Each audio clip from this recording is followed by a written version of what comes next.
Council to order. If you would please stand with me for the Pledge of Allegiance and remain standing for the invocation. I pledge allegiance to the flag of the United States of America and to the republic for which it stands, one nation, under God, indivisible, with liberty and justice for all. Dear God, please bless our elected officials. Grant them courage and wisdom to do what is right for all citizens. Amen. Amen. Amen. Thank you, Ms. Riska. Can we please have the roll call? Mayor Taylor? Here. Mrs. Sarowski? Here. Mrs. Koski? Present. Mr. Radke? Mrs. Schmidt? Present. Janice? Here. Present. Thank you, Council. We need approval of the agenda. Mr. Mayor, Mrs. Koski. move to approve the agenda. Support. It's been moved and supported. Is there any discussion? No discussion. All in favor signify by saying aye. Aye. Opposed? Motion carries.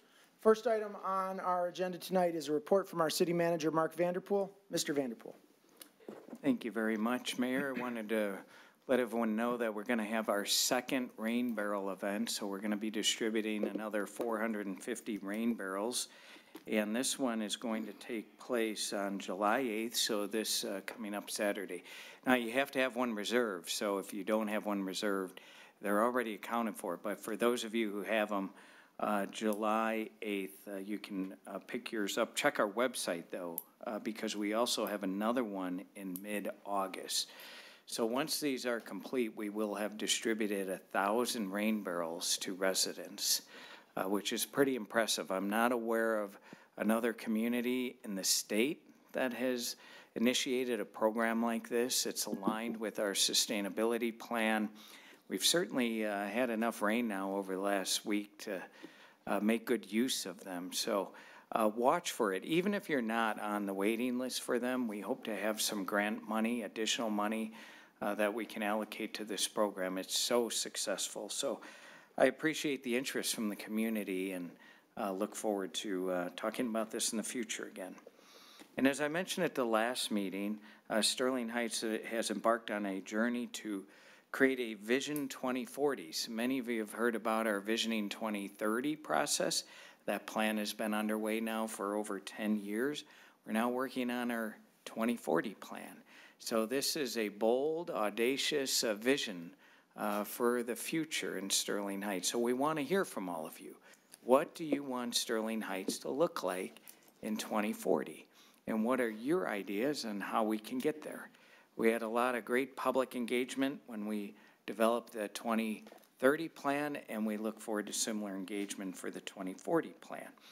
So we have a community forum that will be held on July 17th from 6:30 to 8 o'clock at our community center just across the street. So look forward to that just in a couple of weeks, July 17th, 6:30. We hope you'll be there to share your thoughts, anyone in the viewing audience as well. If you're not able to make it, we're going to have plenty of other opportunity for engagement, but this is the first forum. And Mayor, that concludes my short report this evening. Thank you. All right. That was a very short report, Mr. Vanderpool. I'm sure You're welcome. Several members of the public and council are appreciative. The next item on our agenda tonight is the consent agenda. Is there anyone in the audience who'd like to speak on any item on tonight's consent agenda? If not, council, we need a motion. Mr. Mayor, Mrs. Koski. move to approve the consent agenda as presented. Support. It's been moved and supported with no discussion. All in favor signify by saying aye. Aye. Opposed? Motion carries. Next item on our agenda tonight is a consideration item. This is to consider a request by Luciana's Legacy for recognition as a local nonprofit organization for the purpose of obtaining a state of Michigan charitable gaming license. Is there anyone in the audience who'd like to speak on this item? Yes, sir.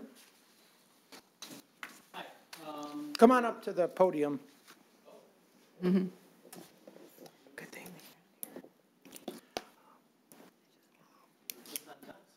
Yeah, perfect. We are a nonprofit. We established in September of last year when my granddaughter passed away. That's my daughter out there, Marisa. We're holding a golf outing at Rambler Golf Course on August 12th, and we need a license to do raffles and 50-50s and stuff like that. They just donated a aquatic wheelchair to the splash pad about a month ago. Great. Thank you. We appreciate you being here. Thank you. If the council has questions for you, we'll call you back up during our deliberations, Sure. okay? Thank you. All right, thank you, sir. Anyone else on this item? If not, council, we need a motion. Mayor Taylor? Mrs. Sarowski. Thank you. Mayor Taylor resolved that the request from Luciana's Legacy of Sterling Heights, County of Macomb, asking that they be recognized as a local nonprofit organization for the purpose of obtaining a state of Michigan charitable gaming license be considered for approval, provided, however, that this action is not an endorsement of the organization and the city of Sterling Heights should not be listed on any promotional materials associated with the charitable gaming activities. Support. Been moved and supported. Any discussion? Just very briefly, Mayor Taylor, I appreciate that you came to us. I am very much in support of this. I do really thank you for donating that aquatic bike. And it is really a very unique bike, and it's really going to be very helpful when anyone needs to go over to the splash pad, any child. We hope that that will have a great use, and I'm sure that we will find some very needy children that can use that.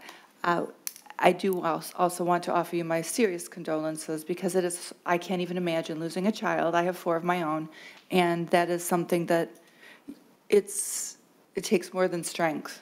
It takes steel. And so I just want to offer you that. And that's all I have, Mayor Taylor. Okay, thank you, Mrs. Sarowski. Council, anyone else? With no further discussion, all in favor signify by saying aye. Aye. Opposed? Motion carries. Congratulations. Good luck at the event on August 12th, and thank you again for everything that you've done, and God bless, okay? Thank you. All right, we'll move on to the next item on our agenda tonight, which is to consider approval of a memorandum of understanding between the City of Sterling Heights and the Michigan Association of Public Employees Supervisory Employees Union, and we do have a presentation from our city manager, Mark Vanderpool. Mr. Vanderpool. Thank you, Mayor. This isn't quite as exciting as my earlier report, but I do want to talk about a few job descriptions that need to be approved. Job classifications are periodically created and others are deleted within the city's bargaining units for many reasons. Because of these periodic changes, they must be reflected in the collective bargaining agreement as ratified and approved by the bargaining unit and also City Council. So a memorandum of understanding is negotiated and presented for approval, and we have 4 particular items this evening. First, let me spend a little bit of time and talk about the City Planning Office. Pursuant to MOU, as I just mentioned, approved after the departure of the former city planner / city development manager. You may recall there were 2 job duties, if you will, attached to that one title. So that individual, Chris McLeod, left in November 2022. There are 2 planning job classifications that will no longer be applicable, and they include the assistant city planner / city development manager. It's currently filled by Dr. Jake Parcell, and the city planner, and that position is open. So let me talk about the city planner position. You know, we've had a consultant that's conducted 2 full national recruitments for the open city planner job classification. These recruitments produced a very small pool of candidates that ultimately failed to produce a viable candidate for this lead position in our planning office.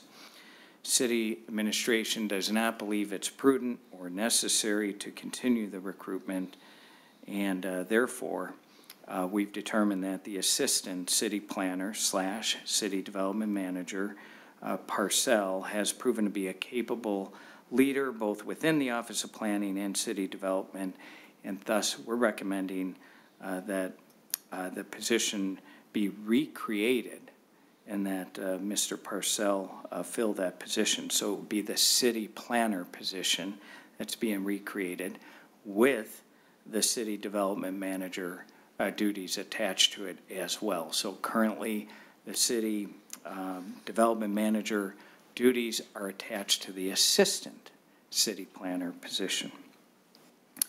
Now, a recommendation is also being made to backfill Dr. Purcell's position with a new only assistant city planner position. I know that may sound a bit confusing, but we're going back to just an assistant city planner only classification. Recruitment for the new assistant city planner position will commence immediately upon approval.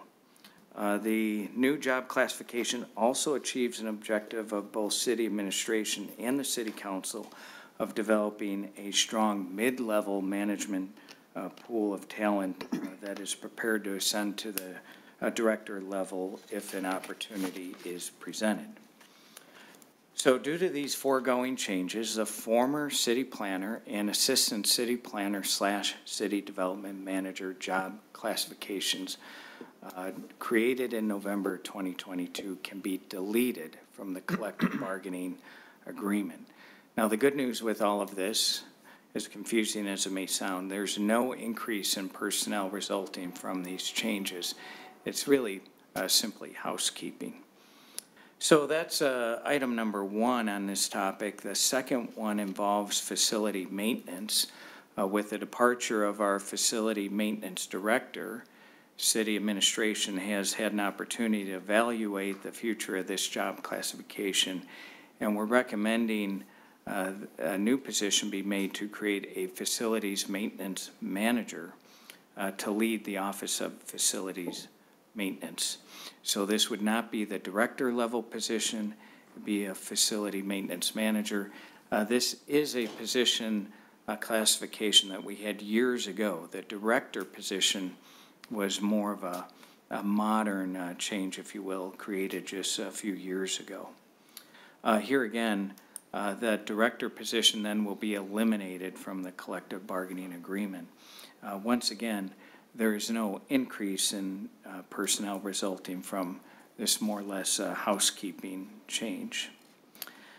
Thirdly, there is a position involving the Diversity, Equity, and Inclusion Officer. We talked about this during the budget hearing, and the City Council has included funding in the current fiscal year to fill this position. City administration is placing this job classification within the Office of City Management, reporting to the city manager. And that position would be what's in a group called our supervisory group. So this is a group of managers and supervisors exclusive from our Sterling Heights executive group. And finally, the MOU before you this evening includes a new wage step in order to address both internal and external pay equity issues. The city and union have agreed to add one additional wage step to the CBA, and it applies to individuals in the following job classifications, and that's building official, HR and benefits manager, and purchasing manager. There's a couple of other classifications, but they're currently vacant. So with all of that in mind, I respectfully request approval of the MOU before you this evening, incorporating all the changes I briefly described. Thank you, Mayor. All right, thank you very much, Mr. Vanderpool. Is there anyone in the audience who'd like to speak on this item? Not, council, we need a motion. Mayor Taylor. Mrs. Zarko. Resolve to approve the memorandum of understanding between the City of Sterling Heights and the MAPE Supervisory Employees Union and authorize the mayor and city clerk to sign the memorandum on behalf of the city. Support. It's been moved and supported. Is there any discussion? Mrs. Zarko. Thank you, Mayor Taylor. First of all, I think that Mr. Vanderpool definitely explained this in lay terms for all of us. And we've talked about some of this in our budget planning, but I think in the job market that we're in right now is we need to make changes when we have to in the employment market in order to be creative in retaining the talents that we have. So I like the idea of the other step as far as the wage step. So I think that's a good thing. I think we talked about the DEI officer, and we agreed that the title was the only thing that we disagreed on, and I think we've made that adjustment. And I kind of agree with you on everything else, so I think it's a step in the right direction, and I appreciate all those that were involved in making this agreement happen. All right, thank you, Mrs. Zarko. Council, anyone else? No further discussion? Sorry. Mrs. Koski? Thank you, Mr. Mayor. I agree with everything proposed here except the DEI officer. At this time, I feel that that position should not be filled. I feel that we need a bit of help with our person that's handling some of the issues that we have with the police department and the fire department and hoarding and so on. I think that's where we need to direct our attention. The DEI officer, I don't feel is necessary right now because we have spent the last couple of years training our directors, training our employees, creating a committee, a board to promote DEI within the workforce of Sterling Heights. And I feel that they're doing an excellent job, and I don't feel that we need to hire someone now to oversee this. I would rather wait and make sure that everything is working well, maybe do some updating, continuing education later on, but I don't feel that that's where we should be spending our money right now.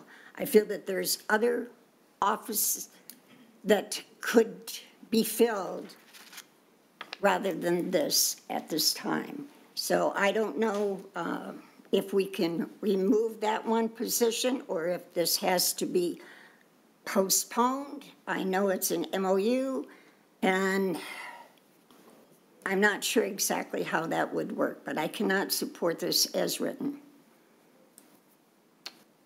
Mr. Mayor? Mr. Ayanas. I already have a reputation of being Mrs. Koski's husband. Thank you for furthering that. Listen, I'm not batting 1,000 up here, okay? I'm sorry. Doing the best I can. Thank you very much. So I too am going to vote no on this MOU. It was several meetings back during the budget hearings when 5 of us up here said that we didn't think that this position should be in the executive, under the executive. I think we all agreed, or a number of us talked about this position maybe being in HR because we feel it's an HR position. And just changing the name doesn't really mean anything because the documentation that has been given to us has talked about there's going to be staff that will be asked for. And once you have staff underneath you, now you're a director. So this will be a director's position. We certainly have a blind spot. There isn't a corporation, a business, an entity out there that doesn't have a blind spot, and we should be aware of that. And as Mrs. Koski just said, we've spent a lot of money training our staff, training folks in diversity, equity, and inclusion. I'm a big supporter of that. I definitely believe in diversity, equity, and inclusion within this organization. But as a director's position, I don't feel that this is where should go. I've been very clear on that point. I've been very clear that I think our social workers should actually have a position under the executive with the amount of work that individual has done to create the position as well as actually go out and do the job every single day. So I understand that all 4 of these positions are wrapped up into one MOU. Maybe that's convenience. I don't know, but I am not going to support this right now. And if for some reason the city management decides that, they want to change their position on this, then maybe I'll reconsider at another time. But as of right now, I'm going to be a no vote. That's all I have, Mr. Mayor. Okay. Mrs. Schmidt. Thank you. So when we talked about this, I was skeptical. And I was hung up on, I didn't want this to be a director. This is not a director. It's not in the executive group. It's in the supervisory group.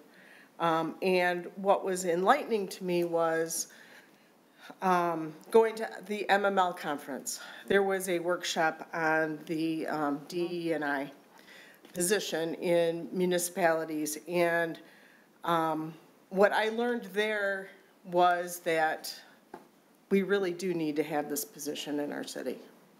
It's very important to move us forward as an organization and to keep us current. And so, with that being said, I am on board with these MOUs.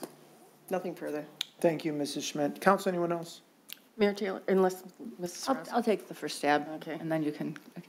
So I did also have issues with this. I also did not want this to be a director position, but in light of the things that are happening in this country, I think that we really need to, and the rhetoric that's going around and the issues with inclusion and diversity, we need someone that's got their finger to the pulse of what is continuously happening and changing and can do a quick pivot and be able to address it immediately.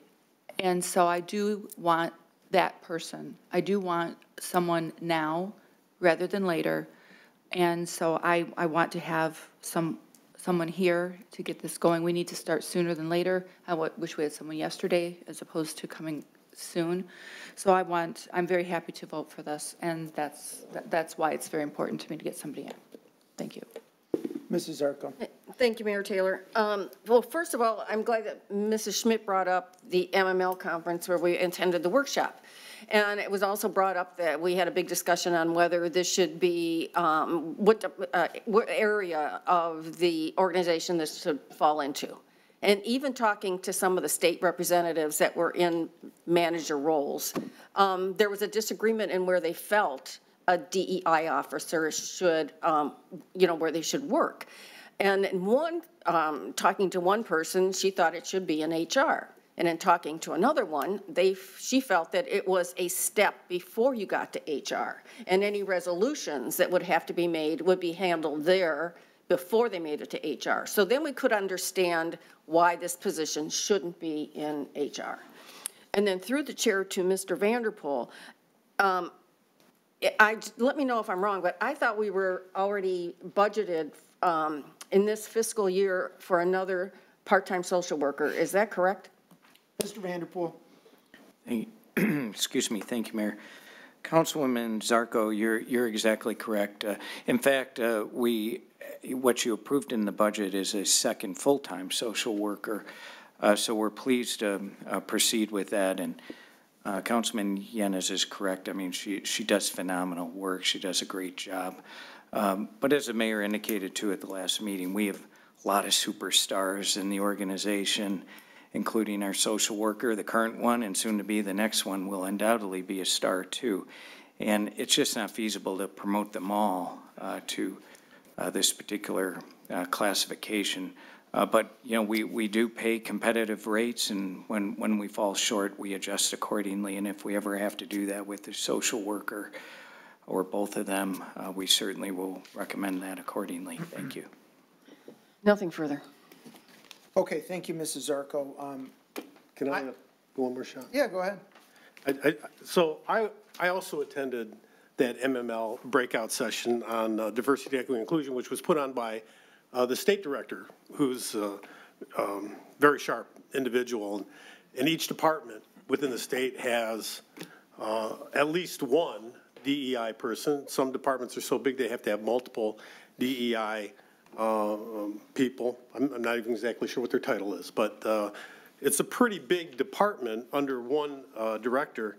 I thought it was interesting that one of the things that she said that she tells her staff, her DEI staff, is to go out every day and challenge people.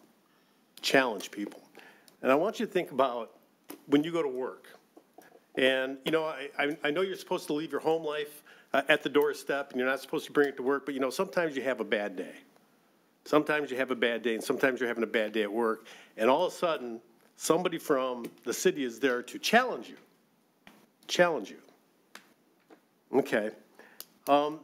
But what really got me was at the end of the breakout session, we did Q&A.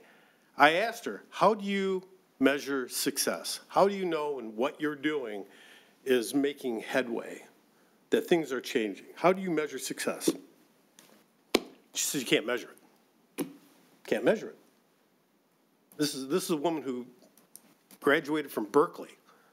She's no dummy. Can't measure it.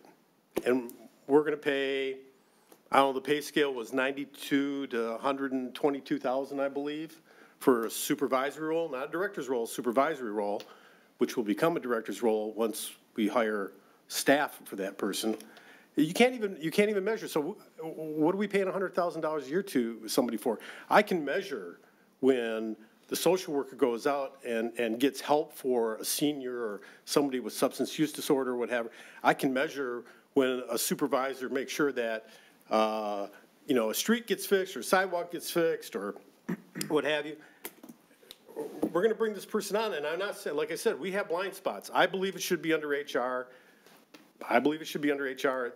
Everything we're talking about here is about humans and humans as a resource, for the majority of it. Some of it does have to do with community outreach, but that's a whole nother issue. I just think that we're going down a wrong path. I did a little research today, just, you know, what's the status of DEI? Large corporations that brought DEI people on, you know, a couple of years ago, post George Floyd, companies like Nike and Amazon are starting to deplete their DEI staff. Maybe they solved their problem. They don't need them anymore. I don't know, but I just think that we're going down the wrong road here. There's a better way I think there's a better way we can do this without hiring one individual that gets paid a lot of money to do. We got a pretty long list of our in the information that the city provided us. I'm just not sure all that's going to happen. So I just want to say that I sat through that meeting as well, and what I got out of it was this should not be a director's position. That's all I have, Mr. Mayor. Okay. All right. Thank you, Mr. Yanez. And the good news is it's not a director's position. And It will be. maybe it will be, maybe it won't, but at this point it's not. And, you know, we can vote on what's in front of us, or we can vote on what we think will happen years and years into the future. The reality is that there are a number of positions in the city, within the organization, where people have managerial roles, but they're not a director. And I think probably to 99% of the public that isn't scouring through our budget every year, it might not really even make sense to them whether we're talking about a supervisor, a manager, or a director. I mean, I think that that's really just looking at the organizational chart, and you have to be very familiar with it to know really the difference. There are employees who are managers who have people reporting to them.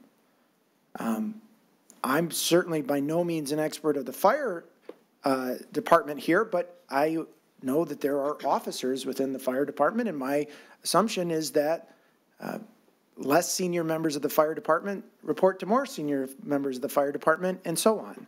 And the same with our police department, and the same with a number of different departments.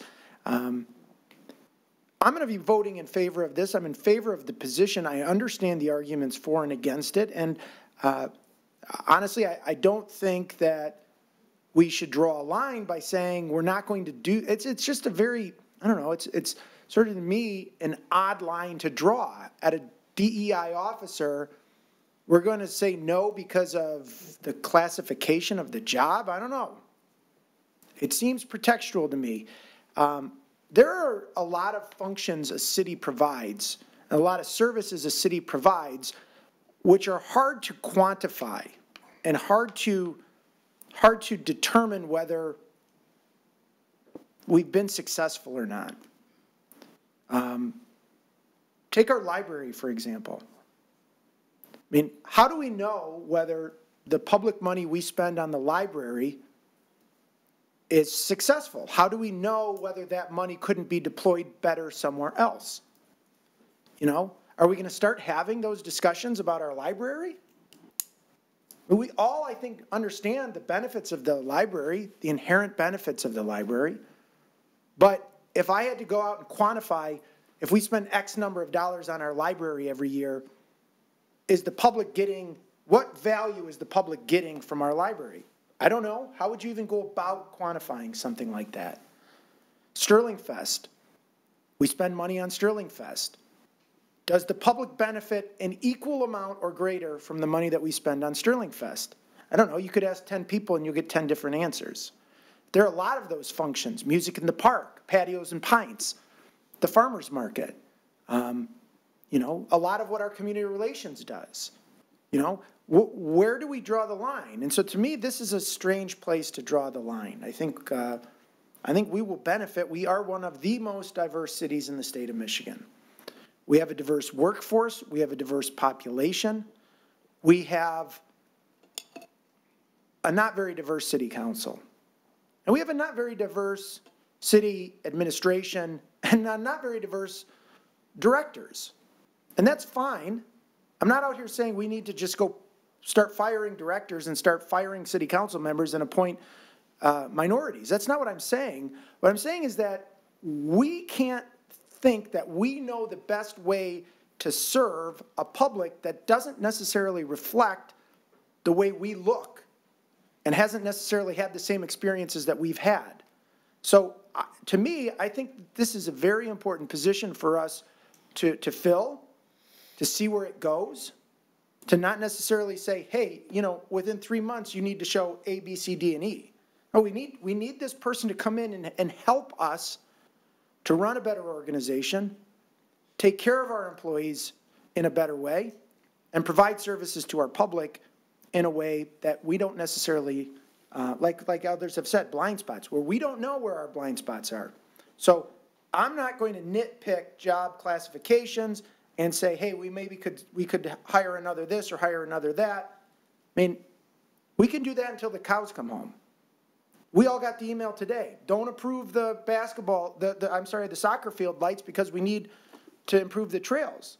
Sure, we could do that with almost every function that we have. This one I think is important. I'm going to be voting yes. Is there anyone else? Anything? Mrs. Riska, can we have a roll call vote? Mrs. Kosky, No. Mr. Radke, Mrs. Schmidt, Yes. Mrs. Sarowski. Yes. Mayor Taylor, Yes. Mr. Yanes. No. Mrs. Yarko. Yes. All right, motion carries 4-2. And we'll move on to the next item tonight. This is a consideration item to consider approval of a collective bargaining agreement and memorandum of understanding between the City of Sterling Heights and the Michigan Association of Public Employees, Professional and Technical Employees Union for the period of July 1st, 2023 to June 30th, 2026. Presentation from our city manager, Mark Vanderpool. Mr. Vanderpool. Thank you very much, Mayor. You've had quite a few of these come before you, so I'm going to be very brief with this because a lot of it really is redundant.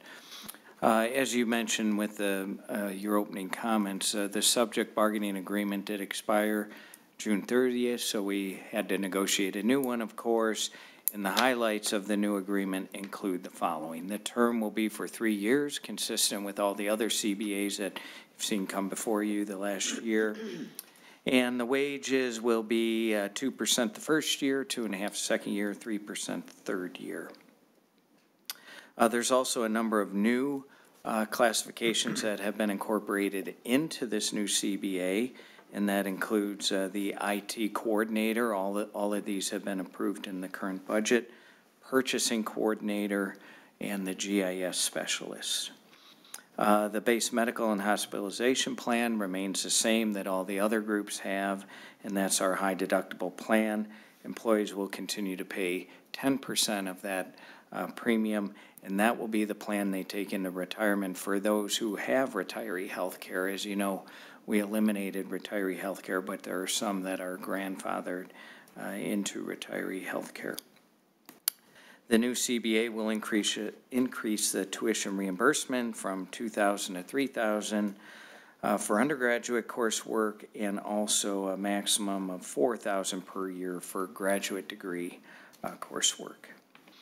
And consistent with the other CBAs, the city is increasing its annual defined contribution pension rate from 4% of base wages to 7% of base wages starting July 1.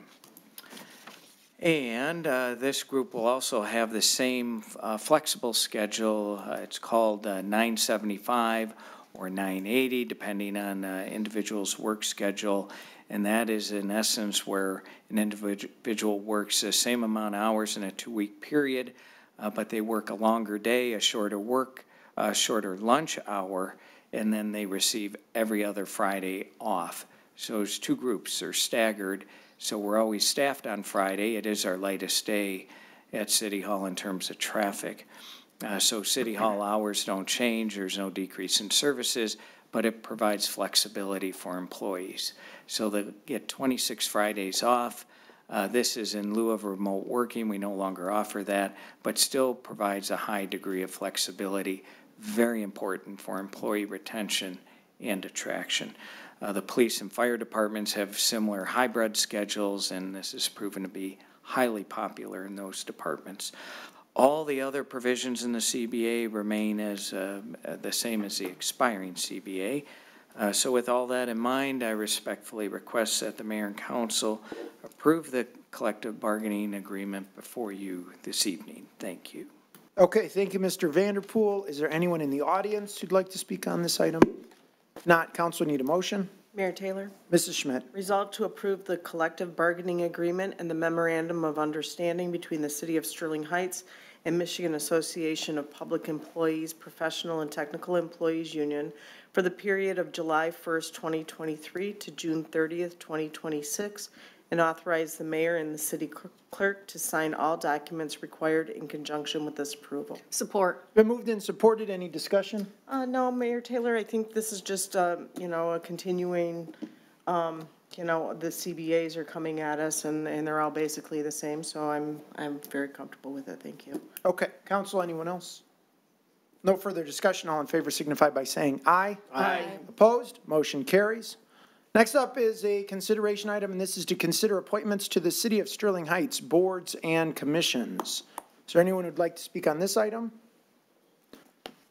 If not, council, let me pull it up. So we have the appointment of Nicole McGill to the Planning Commission. Is there anyone that would like to make that resolution?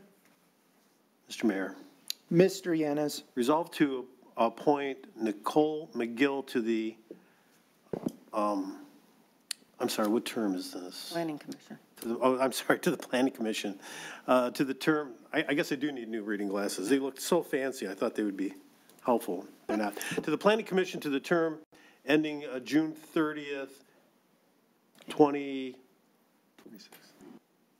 It's on page 26. 2026, thank you. Subject to the appointee meeting the qualifications set forth by chapter subsection 4.03 and taking the oath of office within 2 weeks. Support. All right, it's moved and supported. Any discussion? As I mentioned at the last meeting, I spoke with Nicole. She's excited to be joining our Planning Commission. I think she's going to be a great fit, so I appreciate the nomination and appointment. So council, with no further discussion, all in favor signify by saying aye. Aye. Opposed? Motion carries. The next are 4 appointments to the Elected Officials Compensation Commission. I'm prepared to make 2 appointments tonight. These are all different term ending dates. So what I'd like to do is start off by appointing, asking for a council to appoint Paul Slifko to a partial term ending June 30th, 2029. Mayor Taylor? Mrs. Sarowski. On the recommendation of the mayor, resolved to appoint Paul Slifko to the Elected Officials Compensation Commission to a term ending June 30th, 2029, subject to the appointee meeting the qualifications set forth in chapter subset 4.03 and taking the oath of office within 2 weeks. Support. It's been moved and supported. Any discussion? Nope, I know Paul, he will make a great addition. Okay, thank you, council. I appreciate that. With no further discussion, all in favor signify by saying aye. Aye. Opposed? Motion carries. Next, for the term ending June 30th, 2028, I would like to appoint Saif Youssef. Is there a council member who will make that appointment? Mayor Taylor? Mrs. Sarowski. Upon the recommendation of the mayor, resolved to appoint Saif Youssef to the Elected Officials Compensation Commission to a term ending June 30th, you said 2028? 2028. subject to the appointee meeting the qualifications set forth in Charter subset 4.03 and taking the oath of office within 2 weeks. Support. It's been moved and supported. Any discussion? Nope. With no discussion, all in favor signify by saying aye. Aye. Opposed, motion carries. I do not have any other appointments to make there. Mr. Koszubski, we've got, look, we've got 3 members on the board, got 2 more appointed. We've got 5. We've got a quorum. The meeting can be held, right? It makes me happy. Okay. I always want to make the lawyers happy. Okay? I'm a lawyer. Don't make them upset, okay? Don't, if you're Whatever. a client out there, don't make the lawyers upset. Look, you'd like me to make 2 more appointments, I'm sure, but we can hold a meeting, right? Okay, so let's postpone to the August 15th meeting. So I'd entertain a motion to postpone the other 2 appointments to the Elected Officials Compensation Commission to the August 15th City Council meeting. So moved. Support. It's been moved and supported with no discussion. All in favor signify by saying aye. Aye. Opposed? Motion carries. All right, that concludes that portion of our agenda. We'll move on to citizen communications. Is there anyone in the audience who'd like to speak on any item not on tonight's agenda? Yes, ma'am.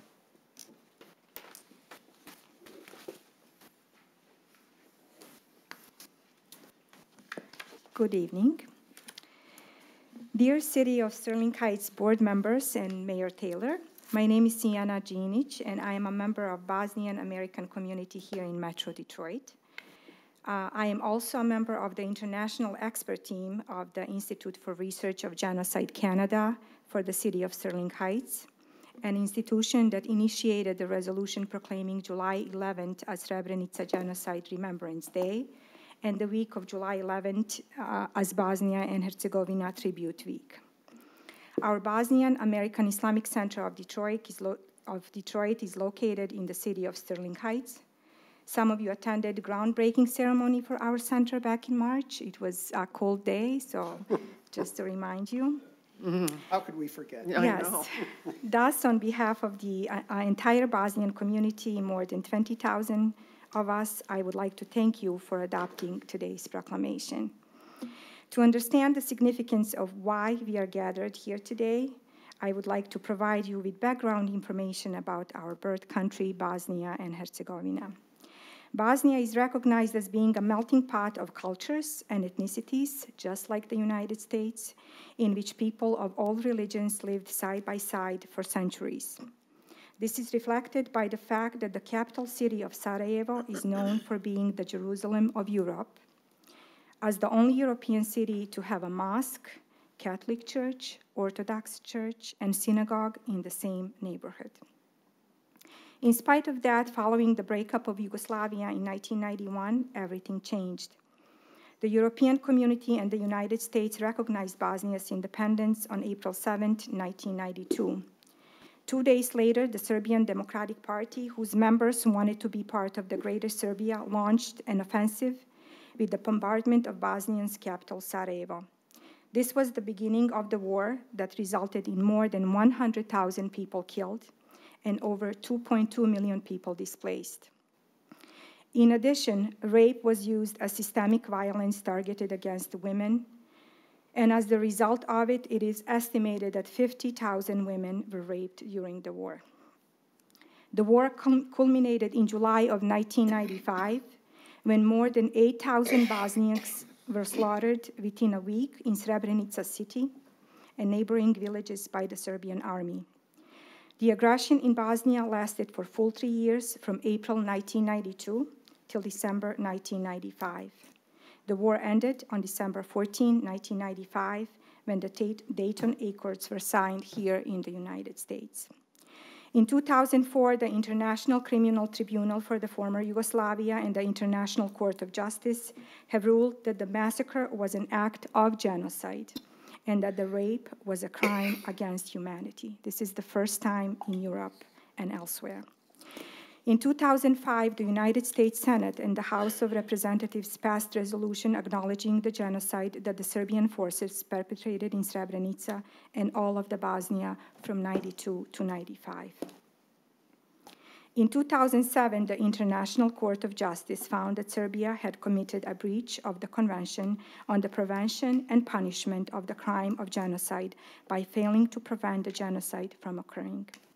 The International Tribunal for Former Yugoslavia, Court of Bosnia and Herzegovina, and Serbian courts have sentenced more than 50 people to more than 700 years in prisons for crimes committed in Srebrenica and Bosnia. This year, on July 11th, we mark the 28th anniversary of the genocide in the UN, United Nations, protected area of Srebrenica. Thus, this proclamation that we received tonight of July 11th as Srebrenica Genocide Remembrance Day, and proclamation of the week of July 11, 23 as Bosnia and Herzegovina Tribute Week is important to Bosnian community here and throughout diaspora, because unfortunately, we live in the world where regardless of the international court's ruling, there are still those, not only individuals, but institutions and governments who denied the genocide in Bosnia. In fact, they are supporting and glorifying the war criminals and currently cultivating future generations of ultra-nationalists. You know, ma'am, I appreciate that you're getting through this speech, and I know it's emotional, and I thank you for that. We do have a limit of time. I'm almost done. I will let you summarize and wrap up, though, okay? Yes. Thank you. So this proclamation is dedicated to fighting denial in the interest of nurturing a more tolerant and humane future. So I want to emphasize that we will remain committed to fighting against those who deny the genocide in Bosnia as the worst European massacre since WW2. So therefore, we all want to thank you here on behalf of Bosnian community for proclaiming Srebrenica genocide, July 11th as Srebrenica Genocide Remembrance Day. Thank you. Thank you very much. We appreciate it, and I'm happy to have issued the proclamation, and I know all the council members and members of our staff and city who were able to attend that groundbreaking. Appreciate having the Bosnian community here in the city of Sterling Heights, and it was a memorable day, not only because it was cold, but because of what was done there at 16.5 in Dodge Park, between Dodge Park and Van Dyke. So we wish the Bosnian community well, and thank you for being here in Sterling Heights tonight. Thank you. Thank you. Anyone else?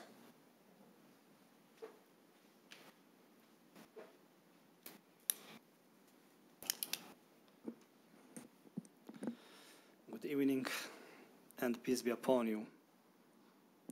On behalf of the Bosnian American Islamic Center and the residents of this great community of Stanley Heights, Macomb County, and Metro Detroit area, we would like to thank you for the opportunity to speak about resolution regarding Srebrenica Genocide Remembrance Day. During the aggression against Bosnia and Herzegovina, numerous crimes against civilian foreigners were committed in besieged cities and in occupied areas, including the genocide of Bosnians. In just 4 days, in the month of July 1995, more than 80,000 captured Bosnians were killed in Srebrenica in the most brutal way.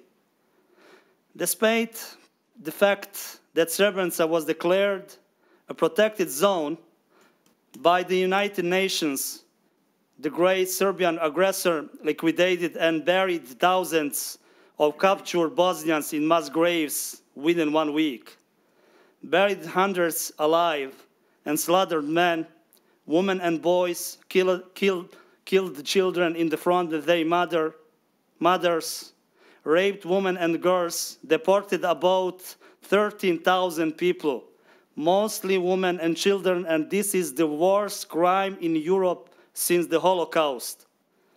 According to the International Court in The Hague, these are scenes from hell written on the darkest pages of human history.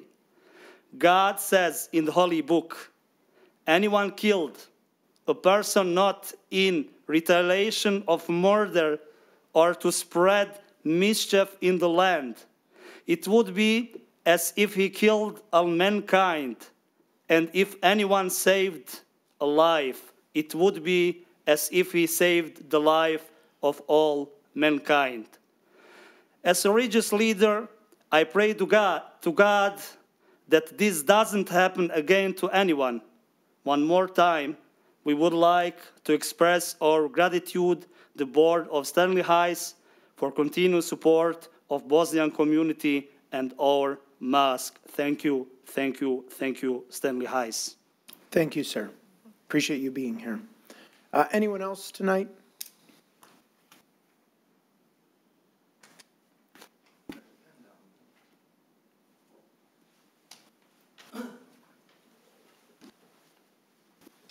I'm probably not as important as that, but I received a letter through the mail from the city stating that they're going to tear my fence down and put up a 6-foot black fence along the property adjacent to the park off of Carpathia Boulevard. I think it's wrong. They're telling me my fence is no good no more. They're going to tear it down. But if I want a fence with a gate, that's going to cost me $900 for a 3-foot fence, 3-foot gate.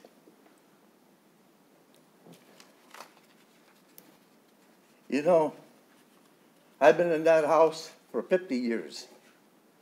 I bought that house where it was just nothing but land there. And the reason I bought it was because of the park was going to be there. And the school was going to be there. And my kids went to that school. And my kids played in that park. Now, they want to shut me out off of my deck where I can't look into the park with a 6-foot fence. Tell me that's right, that's okay. If you think that's okay, that's okay. I don't think it's okay. My neighbors don't think it's okay. Some of my neighbors don't even have a fence because they don't want a fence. I put my fence up 49 years ago when that became a park almost, and the school was built.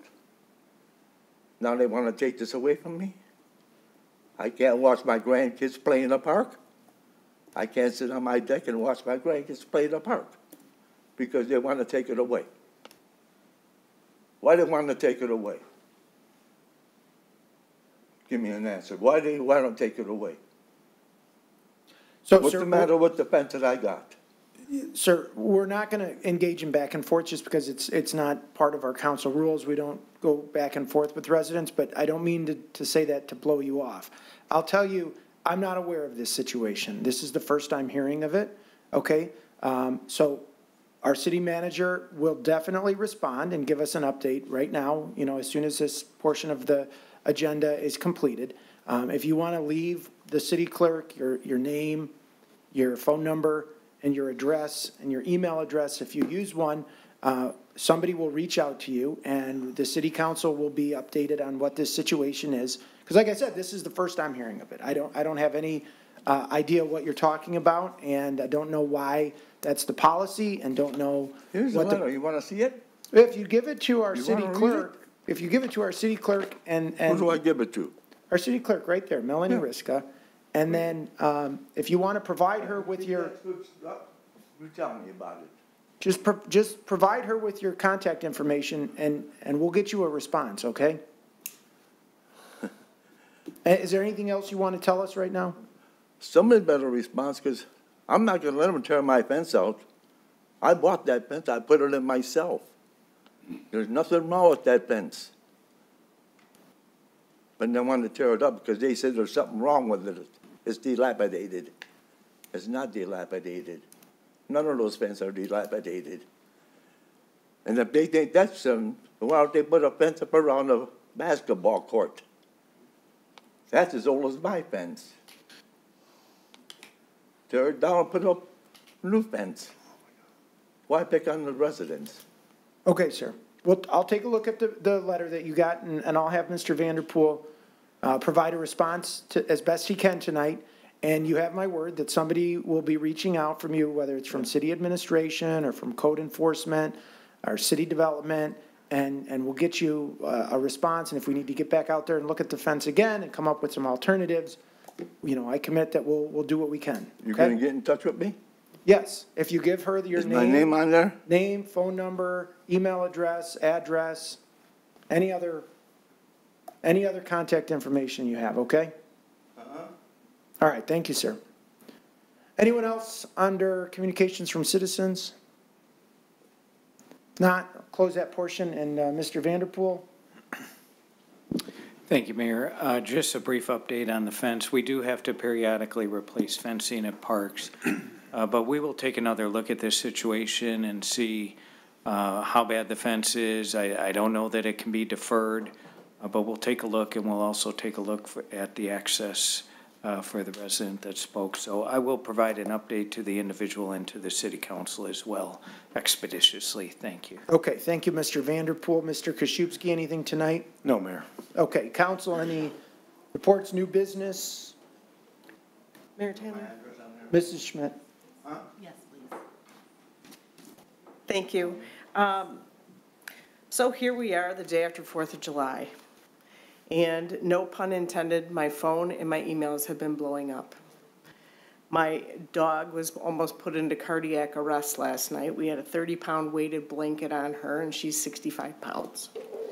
I realize there are a lot of people that enjoy fireworks. There are also a lot of people and a lot of animals that have very traumatic issues with fireworks. Through the chair to Mr. Koszybski, as far as any power the council has about fireworks, I think we've tightened up as much as we could as far as times. The rest is set by the state, correct?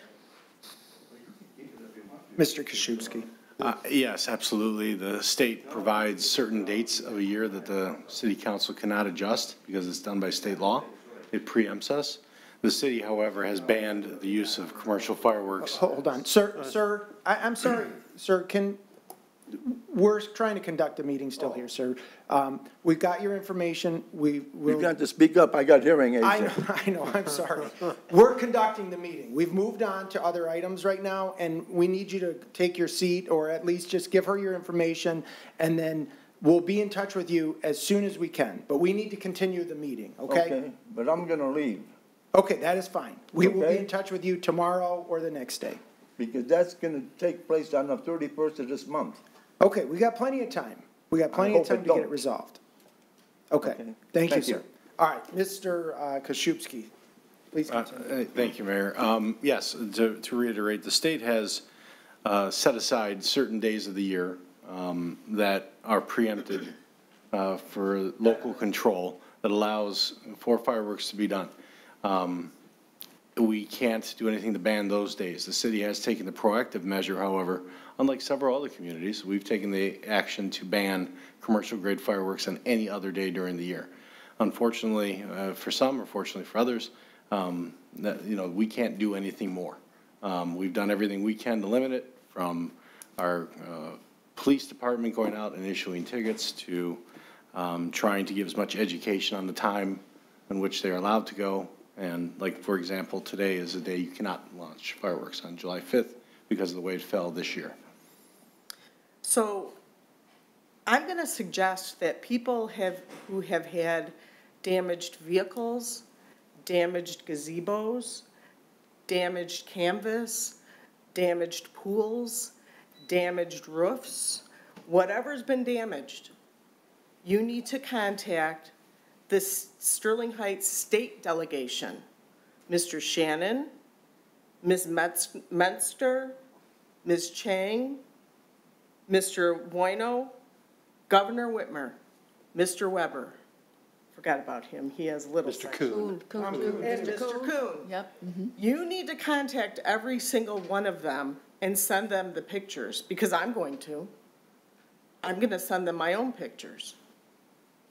Because this council has no more control than you or I. We did not ask for these fireworks to be sold and to be legalized. It was forced upon us. So if you have an issue or you have damage, I highly suggest that those are the people that you contact. I have nothing further. Okay, thank you, Ms. Schmidt. And I would add to that, and you know, if you want to give them to us, we will pass them along as well. I mean, not asking for more work from Mrs. Schmidt, but I'll take them if you want. Send me those, because I had those conversations with residents today, and it's a helpless feeling. The worst thing that we want to be able to say, the worst thing for us to say is, you have a big problem, there's nothing I can do to help. And it really is a helpless, powerless feeling.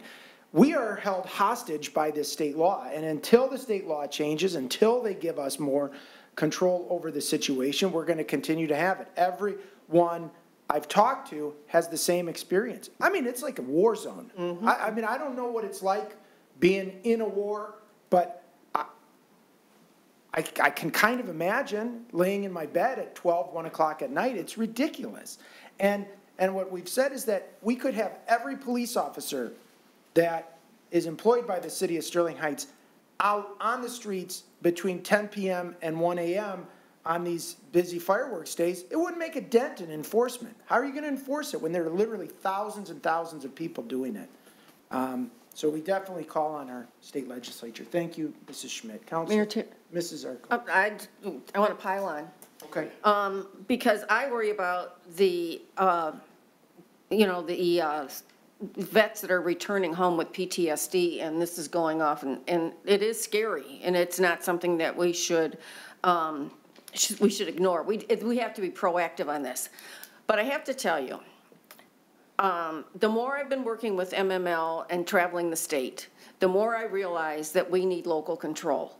Because when you have a statewide ruling as far as what you can do with fireworks or liquor licenses, or there's a lot, I could do a list of it. But what happens is, because our communities here in Southeast Michigan are so dense, that having those same rules when we're right next to each other is one thing. But if you're up north, you know, you're in Canadian Lakes, maybe, you're in Rogers City, you're in Alpena, do you know what I'm saying? It's more sparse as far as the population, so the effect isn't like it is here. So I really think that we need to ask them to give us local control so that we can set our own boundaries as to what kind of community we want to live in. Because the rule for the entire state is not working. It's not working for us. So if you're going to call your state representatives, then I really think that you need to tell them that they have to revisit this and give communities local control. Nothing further. I'll tell you, I was in Canadian Lakes, and another thing is, you know, the neighbors are shooting off their fireworks. Oh, it's a great time, and then until it goes almost 90 degrees sideways. You know, but the reality is it's insane that you've got commercial-grade fireworks being sold and shot off by amateurs at all hours of the night, teenagers, kids, you know, grown-ups that don't know what they're doing. I don't know what they were thinking. Mr. Mayor. Mrs. Koski. I think you have a great idea, and I support you on that. I like the idea of having the residents contact us. City Council, tell us what happened, like Maria said. Do you have any damage? What was your situation like? And let's gather those letters and that information, and let's make a real statement to all of our representatives in Lansing and see if maybe we might be able to support our people in that fashion. So I like your idea. Great idea. Do it. Well, it was Mrs. Schmidt's idea. Thank you. Mr. Mayor. Sending the letter, supporting them. Thank you. Mr. Mayor. Mr. Yanez. Thank you, Mr. Mayor. So, just for the record, I did vote against that when I was in the state legislature. I want everybody to know that. Thank you. I did meet on Monday with Senator Chang, and we did talk about this. I'm meeting on Friday with Senator Wino, and we're going to talk about this. You know, this is the same problem every year. And the biggest problem is it's a hot topic right now, and then it goes away. And we hear very little in regards to fireworks, maybe, you know, every now and then, maybe New Year's Eve, something like that. But it's really this time of year where it really comes to a head. And I think everybody just kind of braces.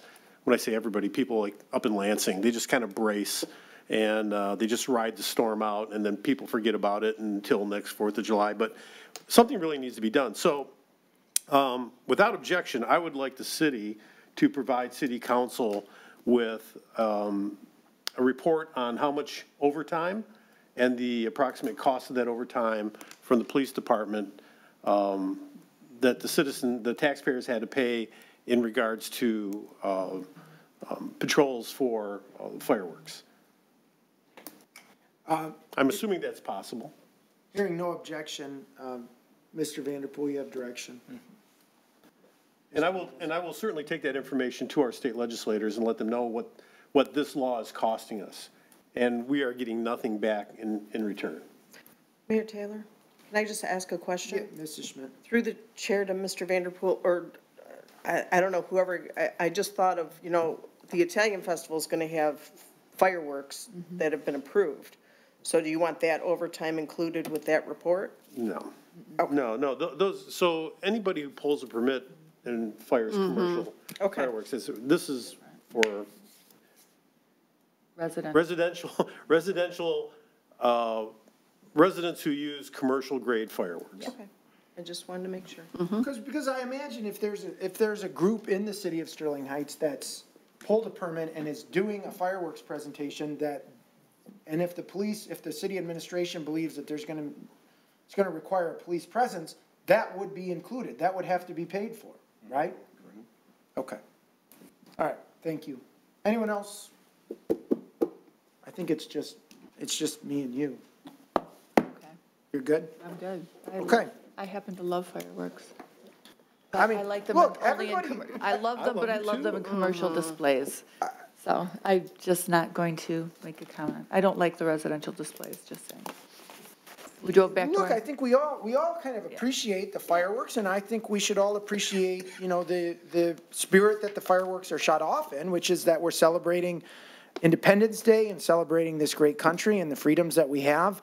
But my goodness, I mean, I felt like it was coming right inside my bedroom window last night around 12:30, 1 o'clock at night. I don't know, does it need to go on that late? If it's dusk and they shoot them off for 20 minutes, I mean, that's one thing. It's annoying, it's bad for veterans, people with PTSD, bad for pets, and bad for people who just want to go to bed, but at least it's limited. But now it just seems like it's just nonstop. So, there should be a time frame too. well, there is, but There there's should be no way, I mean, the message I want the public to understand is that there's no way for us to effectively enforce this. When Right. you have hundreds, if not thousands, of people doing the same thing at the same time, In a city. how are we going to effectively stop it? We can't. So, all right, without anything else tonight, I would entertain a motion to adjourn. So moved. Support. It's been moved and supported with no discussion. All in favor signify by saying aye. Aye. Opposed? Motion carries. This meeting is adjourned. Thank you, everyone.